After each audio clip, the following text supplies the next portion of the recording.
Je pense que non.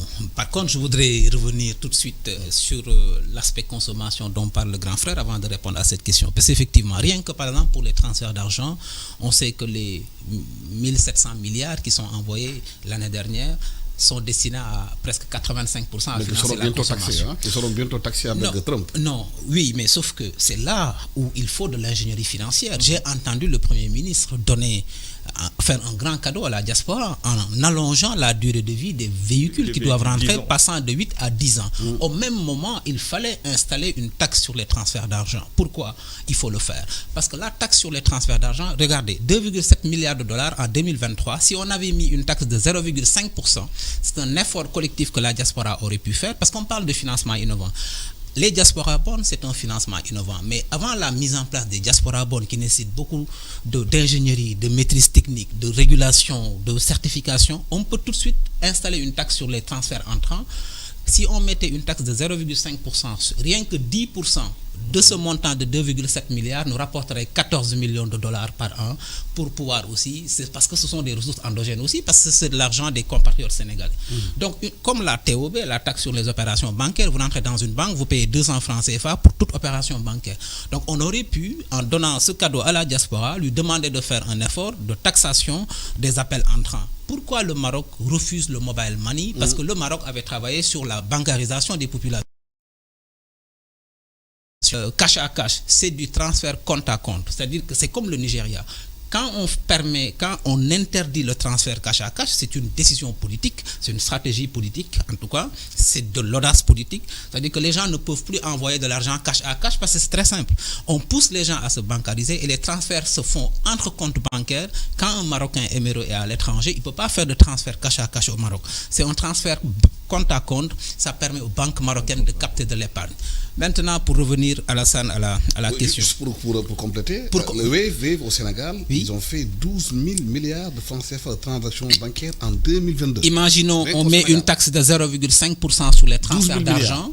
Si on mettait, en 2022, si on mettait une taxe de 0,5% sur ces transferts d'argent-là, supportés, ça pourrait permettre. Les flux financiers, c'est plus de 30 milliards. Ça pourrait permettre de générer. Et ça fait partie des outils de financement innovants. C'est-à-dire, elles peuvent être imposées ou elles peuvent être volontaires, où les gens, au moment de payer Wave, on vous dit mettez 100 euros, 200 euros, 300 francs, 500 francs, 1000 francs pour financer un programme d'assainissement à Touba, par exemple. Ça, c'est ce qu'on appelle du social impact bond ou du development impact bond. Par contre, la taxe sur les transferts entrants, on peut le faire. On avait financé l'aéroport international Blaise Diagne par une taxe d'aéroport, ici à Yoff, qu'on avait augmenté. Et ça avait permis de mobiliser de l'argent pour financer cela.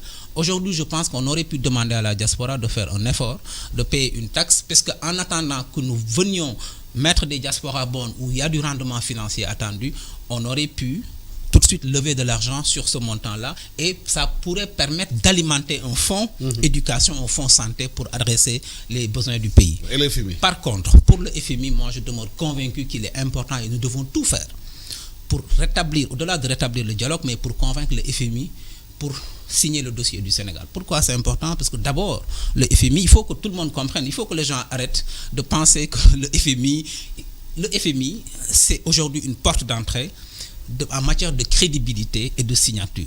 Quand le dossier est accepté par le FMI, ça ouvre la porte aux autres investisseurs internationaux. Certes, nous voulons aujourd'hui réduire la dette extérieure.